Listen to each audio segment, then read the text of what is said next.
ሰላም ተማሪዎች እንዴት ናችሁ? እሸቱ ነኝ የ11ኛ ክፍል የሂሳብ መምህር ከሉሲ ብሪጅ አካዳሚ። Okay, now we are going to learn about vectors. Okay, በባለፈው ቬክተርን ዲፋይን አድርገናል። ዛሬ ደግሞ ቬክተር ሪፕሬዘንቴሽንን እንመለከታለን። እንደተለመደው ዌብሳይታችን lucybridgeacademy.com የገባችሁ የተለያየ አይነት ጥያቄዎችን ታገኛላችሁ፣ አጫጭር ኖቶችን ታገኛላችሁ። እንዲሁም ደግሞ ከ5 ቋንቋዎች በላይ መናገር የሚያስችላችሁ የራሳችሁ የሆነ ፐርሰናላይዝድ AI አሲስታንስ ፕላትፎርም ታገኛላችሁ። ስለዚህ አሁኑኑ ሰብስክራይብ ያደርጋችሁ ጆይን ማድረጋችሁን አትርሱ። ኦኬ representation of vectors. Okay, vectors can be represented graphically and what? Graphically and analytically. Is that clear? Okay, vectors can be represented by graphical and analytical methods. Okay, look, graphically or analytically we can represent.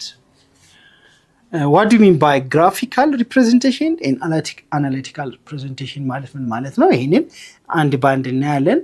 Okay, graphical representation ስንል it is an arrow, it's a line. Okay, an arrow, a vector can be represented by an arrow, right? And an arrow and the magnitude, the length of the arrow.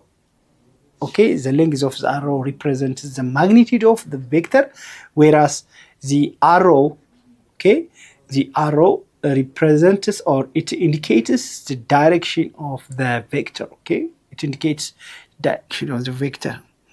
Graphical, a vector is represented using a directed line segment. All right, this means array, where the length represents magnitude and the arrow indicating its direction as shown below, right?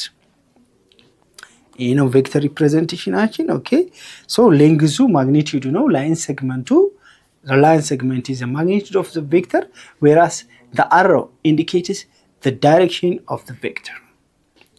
Sometimes, okay, sometimes this point is called, the initial point is called tail, or sometimes we call it initial point, initial and terminal እንለዋለን, or tail or head, tail or tip እንለዋለን ማለት ነው። Okay, tail ካልነው ይሄኛውን ደግሞ headን ደግሞ tip ወይም head እንለዋለን ማለት ነው።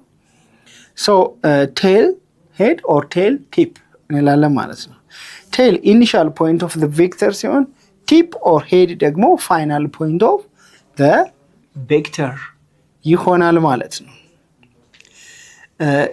Graphically represent a 500 Newton force acting on a body, right, at an angle of 37 degree from the horizontal. Okay, okay, let me represent. Okay,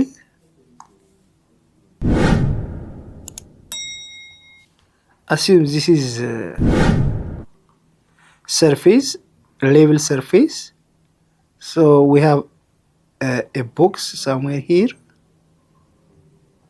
Okay, this is a box and 150 degree force act on this body. Okay,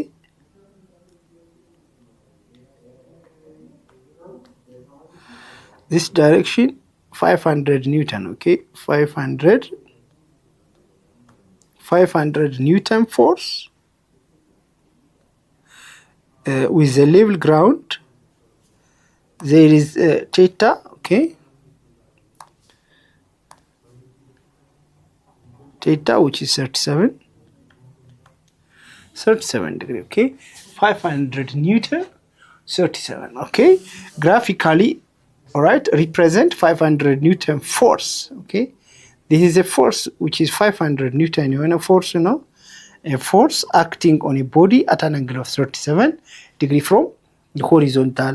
Practically በዚህ መንገድ represent እናደርጋለን ማለት ነው። Okay, this one is parallel to the surface, right? እሺ ተማሪዎች የዚህን ክፍል ሙሉ ክፍል ማግኘት ከፈለጋችሁ ዌብሳይታችን ላይ ወይም ደግሞ የሞባይል አፕሊኬሽናችሁ ላይ ታገኙታላችሁ።